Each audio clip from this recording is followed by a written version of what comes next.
So I am about to hit my 1 year running anniversary, and I have been contemplating a lot of ways that running has changed my life. My name is Van, and I am an author and a librarian, but this video is all about running because I have a lot of author friends who are also runners for some reason.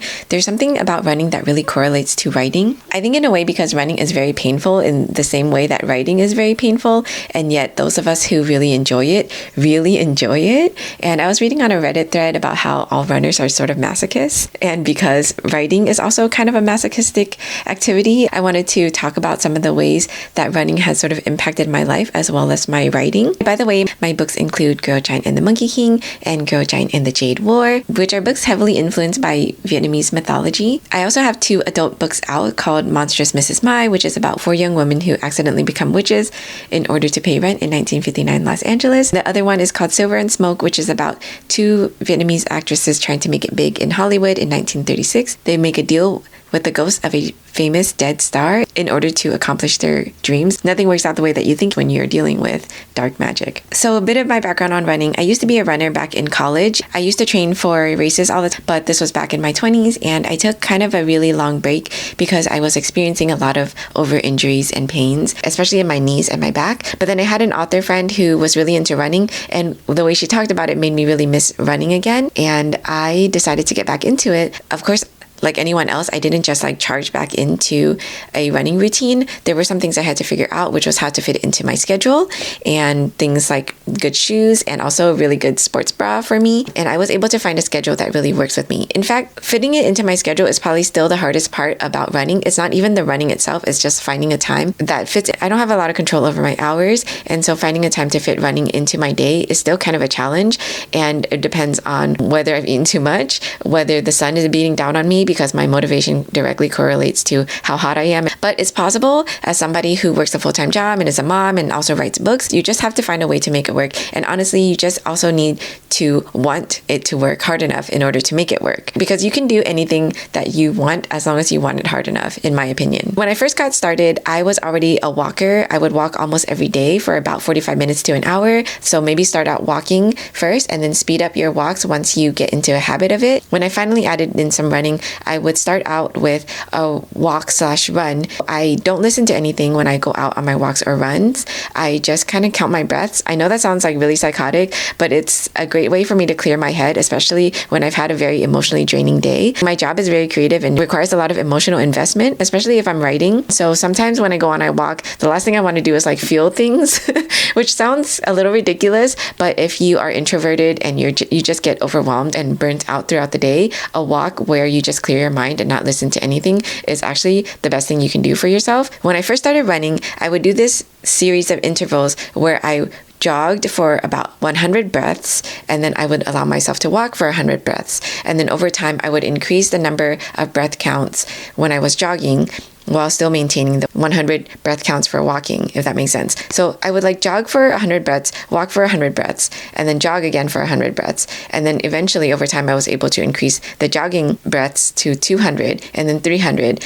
And then one day I decided to just kind of go for it and see how long I would go for. What helps for me is giving myself little milestones to achieve. So I would just tell myself, go for 300 breaths and stop once you hit 300 breaths. But then once I hit those 300 breaths, I was like, why don't you go for 400 and see what happens? Or 500 and see what happens? What kind of kills it for me is if that milestone is way too high.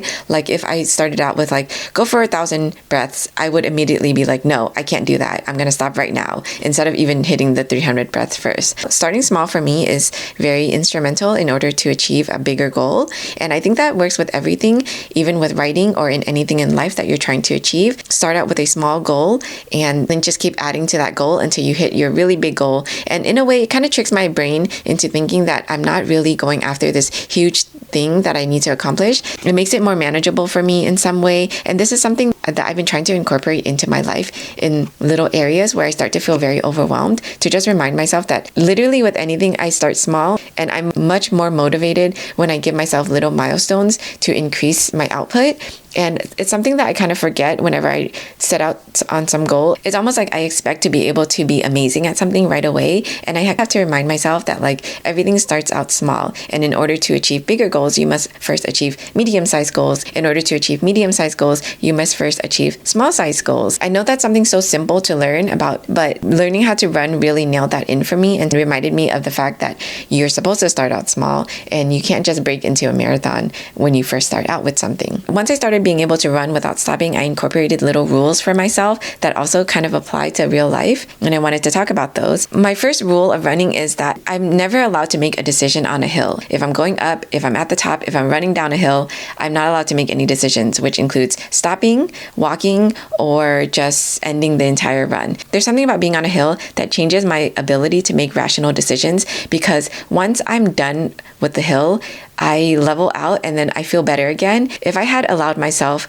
to fall into the trap of whatever my brain was telling me when I was going up that hill, I would not have continued with the run. I would not have even kept going. I probably would have stopped right away. That's a rule that I apply now, even when I'm writing. If I'm in a particularly tough spot in the novel, I now just charge through it and I don't allow myself to make any decisions until I'm done writing that scene or whatever it is that I'm struggling with. I've just learned now that when things get hard, it's like being on a hill and I'm not allowed to make any decisions about stopping or giving up when I'm in the middle of whatever it is I'm going through. I need to wait until it's over, and then when I'm in a more level playing ground, then I can make any decisions that I want. I don't know how that correlates to other areas of my life at the moment, but right now when it comes to writing, it's been really helpful to keep in mind not to make any decisions when I'm on a hill. My next rule is whenever it gets tough for me, I actually count to the next 100 breath. This again usually happens when I'm on a hill, but it also happens at the very start of my run whenever I am just not feeling it, or if I'm feeling bloated and tired, if I've had a particularly like big meal and I went out too soon after eating, I will try to count to 100 before I make a tough decision whether to stop or not. The first 3 miles are really hard for me, and usually once I get through those 3 miles, the last 3 miles of my run are amazing. Whenever I'm tempted to stop, I'll count to the end. It was easier than I thought it would be. I feel so accomplished that I didn't stop. So you hear about achieving flow a lot when you're doing a job or activity that you really love, and for me, that should be writing. But to be honest, I rarely hit flow with writing. Usually I'm just groaning and moaning and complaining about my life and looking at the word count to see if I've written more than 300 words, and turns out it's only been like a sentence or something like that. I'm not saying that I've never hit flow when I'm writing. I actually reached 3,600 words, which is kind of amazing because lately I've just hit my 2,000 word goal and then I want to stop right away. And I really did find flow in my novel, but it's very rare because novels are so emotionally investing that sometimes it hurts more than it feels good, if that makes sense. I think I hit flow more when I'm editing or when I'm revising, because there's something about finally solving the problems and making the story pieces fit together that are very satisfying. But for me, the easiest way I've ever hit flow is actually through running. And there's just this moment in my run that I get lost in the moment and I forget that I'm in pain and I forget that I'm suffering. And I just really enjoy how my body feels and how alive I am. And I'm like listening to the birds singing and the trees and the leaves rustling and the wind moving through my hair, and it just feels really good. This doesn't really correlate to anything in my life other than when I'm finding joy in being in the moment. You should find that thing and just cultivate it as much as you possibly can, because it's amazing. Another rule of running that I've been trying to apply is to, instead of focusing on all the miles that I still have to run, I now try to look back and appreciate all the miles that I've already run, especially because I run several laps around a park, and so I can literally see all the miles that I've already run. Instead of thinking I still have like 3 more laps of this park, I can be like, I've already run 3 laps of this park. That's amazing. Whenever I'm writing now, instead of looking over at all the many words that I still have to write left in my book, I can look at either the day and be like, I wrote 2,000 words today. That's cool. Or I can even look at the whole book and be like, I wrote 30,000 books in this novel. And that's like a third of the novel that a month ago didn't actually exist. And now there's something tangible. There's words on a piece of paper that I can look back at and be proud of. And so I'm trying to apply those rules in my life too. Rather than thinking I still have to do all of these things, I can look at my day and be like, but I've already done all of these other things, and that's amazing. Another thing I've learned with running is knowing how to distinguish between good pain and bad pain. I like running, but it is painful, and it is really hard on your knees. It's hard on your joints. It's hard on your feet. It's expensive. It's just hard on your body in general. But knowing whether to stop or to keep going depends on your your ability to know when a pain is good pain and when a pain is bad pain. Knowing when you're even able to push through the pain will help you continue to be successful in what you want to achieve. One of the biggest things this year that I really tried to do is to start building some stackable habits. And if you've never read this book called Atomic Habits, it talks about how you should stack some habits. And it took me a while to really understand what that meant. The book talks about stacking habits. If you're trying to incorporate a specific habit into your life, then you kind of attach it to a habit that you already do on a daily basis. Kind of like brushing your teeth. Like nobody has to tell you to brush your teeth, hopefully. If you're trying to add meditation to your morning routine or something, then as soon as you brush your teeth, you also meditate. Or maybe you meditate during your teeth brushing process. And that is a way to kind of stack a habit.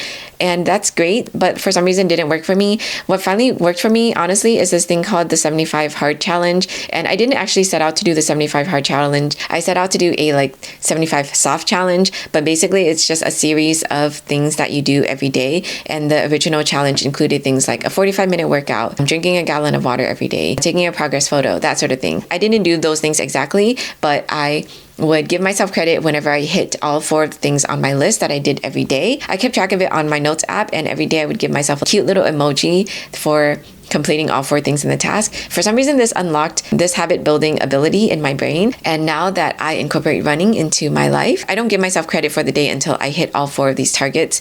And if I run for the day, then I'm more likely to complete the rest of the targets on that list, which was finally the key to unlocking this system for me. And I get kind of obsessed about it to the point where I believe over time that hitting all of these targets allowed me to finally change my body and to lose weight and to look better and feel better about myself. And running has been a game changer for me, not just because of the physical aspects of it, but also some of these metaphorical and philosophical ponderings that I've applied to my life. And I just find it really fascinating that something so simple can really be applied to so many aspects of life and to goals and self-improvement, which, by the way, my channel is all about self-improvement and productivity and writing. So if you're into that stuff, please give me a like and subscribe. And I also have a newsletter that I try to publish every month on my website where you can sign up, authorvanhoang.com. I give writerly updates, authorly updates, publishing tips. So please consider signing up. Also, if you are a runner, what have you learned about running? Or if you got really into something super challenging this year or month or whatever that you really love, what was challenging about it for you? What were your goals? What did you learn? Because I'm really curious about other people's habits or other people's hobbies. So if there's something that you're really excited about, please let me know, because I would really love to get into something like that. I hope this video was helpful to you in some way, and I will see you in the next one. Mwah.